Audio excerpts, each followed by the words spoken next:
Hey guys, it's Greg from GWA Auto Parts, and today I'm here with the AA ignition replacement AC blower motor that fits the 2005 to 2015 Toyota Tacoma.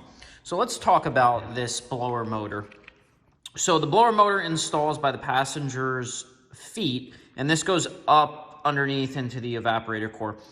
This is the actual blower motor itself, as well as the fan, and this is what spins and creates the airflow for your AC and heating system in your Tacoma.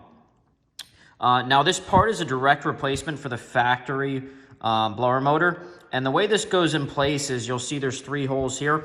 It's secured with three screws from the factory, and there's 1 electrical connector here with two pins. Now, when you're installing a new blower motor, you want to check the connector that plugs into here from the vehicle, and you want to make sure there's no signs of any burn marks or corrosion on there.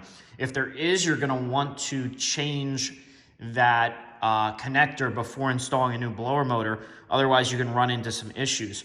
The other thing is you want to check adjacent to the blower motor, there's going to be a blower motor resistor, which is going to be a small component with another harness on it. And you also want to check the blower motor resistor just to make sure there's no burn marks or any signs of corrosion on that. If you guys have any questions about the blower motor itself, if it's the right part for your vehicle, or any questions about installation or troubleshooting your vehicle, please reach out to us and we'll be glad to help.